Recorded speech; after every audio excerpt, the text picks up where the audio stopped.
Awesome. So we're here to talk to you all about, can you guys hear me okay? It's working. We're here to talk to you about product adoption and share with you 3 tips. And we thought we'd start with this.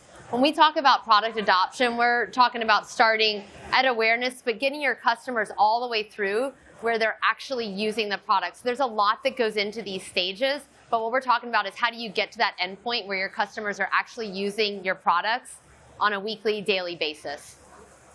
So we're going to kick off and talk about customer empathy.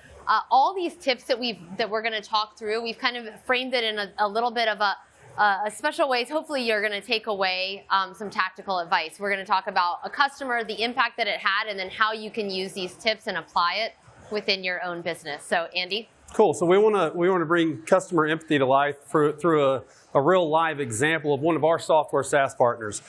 So this SaaS partner about 6 years ago had partnered or outsourced an embedded digital payment acceptance solution. But again, the key word was outsourced. They looked at it 5 years after launching and realized they had not drove customer adoption to near the rate they had thought. And even of those customers that did adopt, they weren't utilizing that embedded payment solution. So they had to take a step back and ask themselves the question, why? And they came to the conclusion that neither they or their third-party relationship really had taken the time to understand their customers. What was the true need? So look at the quote here. They said, "We spent a bunch of time understanding how our customers do business on a daily basis.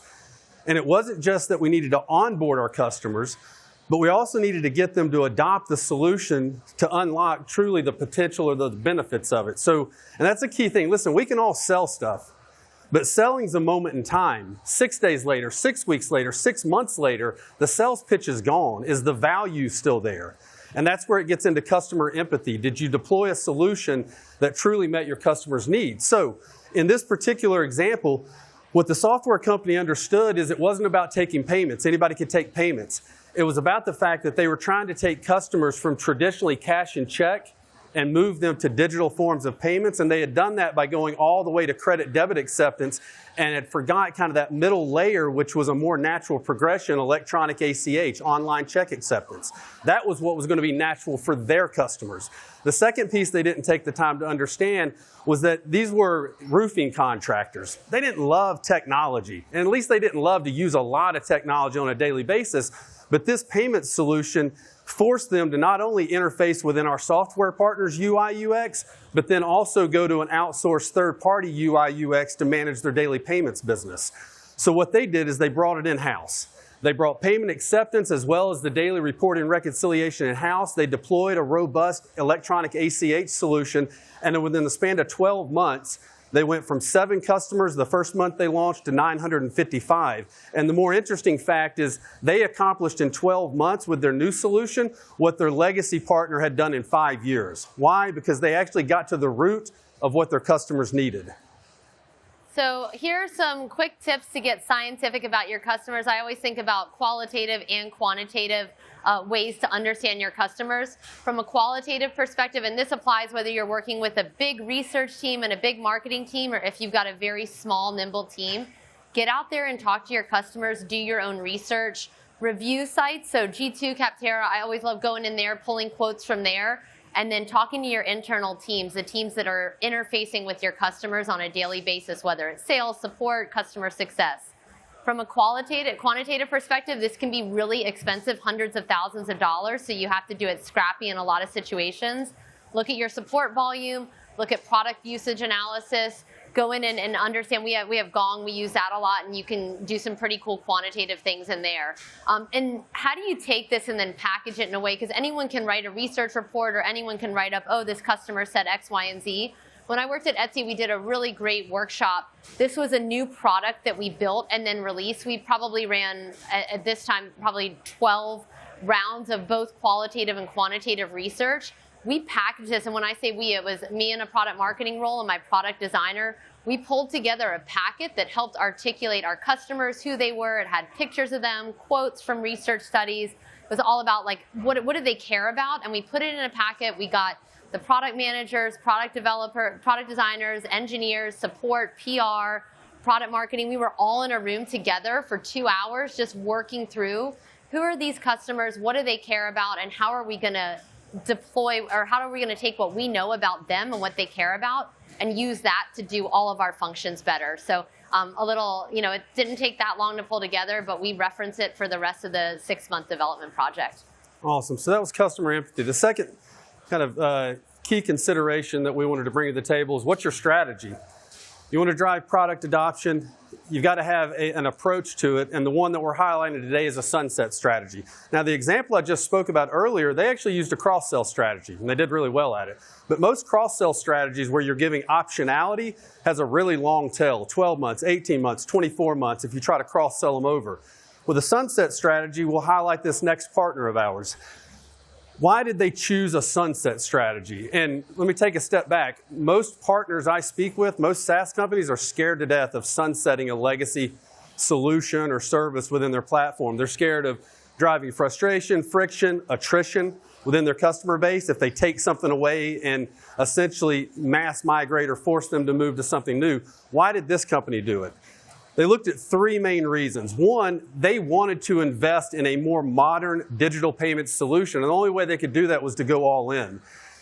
If you maintain the legacy solution, if you do a cross-sell, you got a long tail where you're deploying dev resources, ops, support, dollars to maintain an old solution that you don't really want. Okay, so they wanted to go all in. They needed to invest wholly in the new solution. They needed to sunset the old one. The second reason, they were going to invest so much in this new solution that they were going to be able to increase monetization with it. They were going to build more feature, functionality, bells and whistles, so they could drive a higher monetization rate on the new versus the old. So they didn't want some of their customers lingering on the old when they're trying to deploy money back into the new sunset strategy. The third reason was retention. They had actually been hearing from their software customers that those customers were leaving the software platform because of an outdated digital payment acceptance solution within it.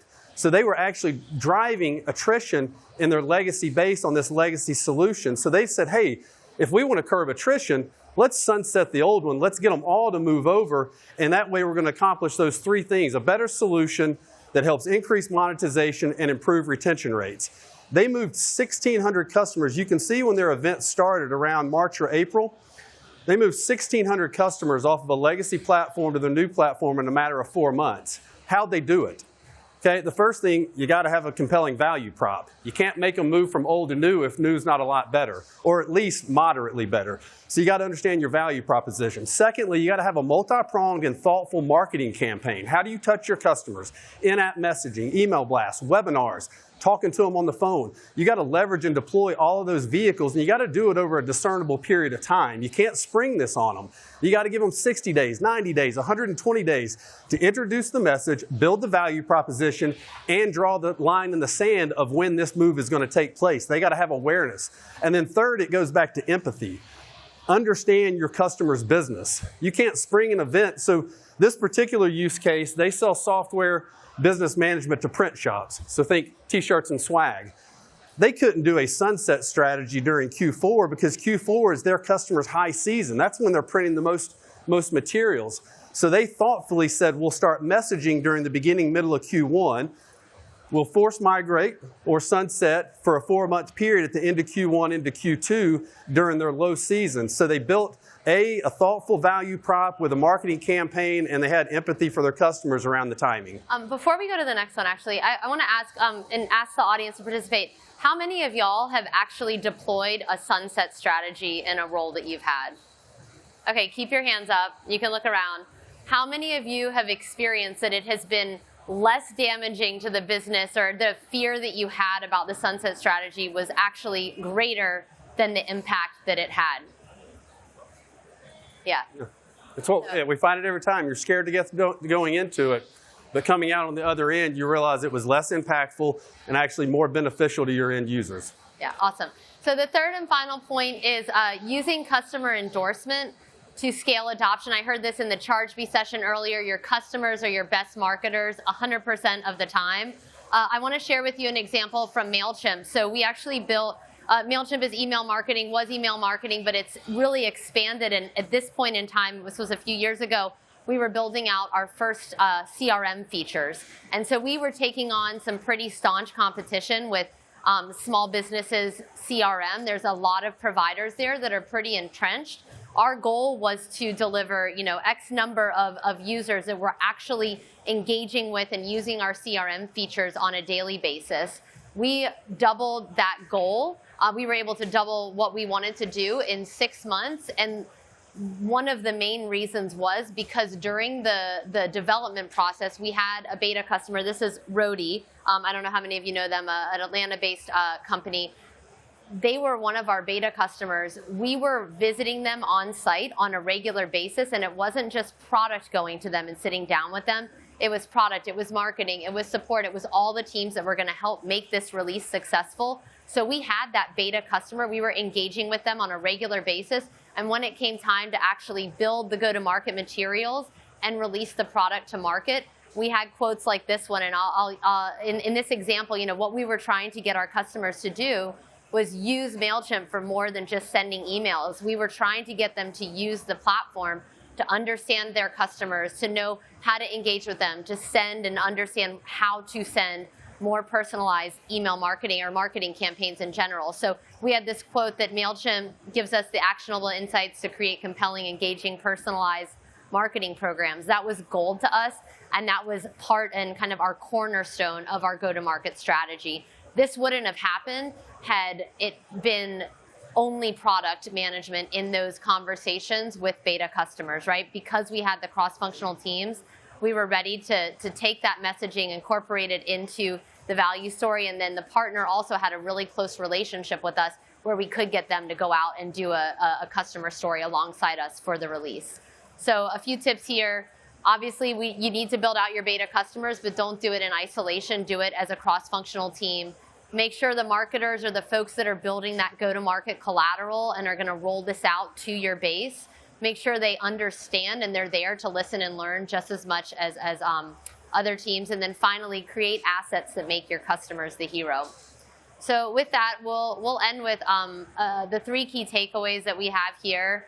The first thing, and I think it's been a theme throughout the conference, but you really can't go wrong. If you keep customers at the heart of all you're doing, product development, marketing messaging, go-to-market strategies, sunset strategies, if they're at the heart of this, you're going to see a lot better adoption results than you would if they're not. Yeah, and once you do the first thing, then make bold decisions.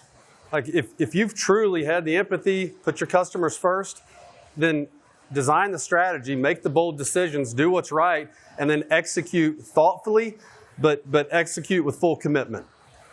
And then finally, partner with your customers to tell a meaningful story and market. Let them be the voice of your marketing. Awesome. So with that, thank you. We actually have Rocco's Tacos, some ice cream tacos if anyone wants them right there at that booth. But thank you. Come chat with us. We'd love to talk more about product adoption. Thank you. Thanks, y'all.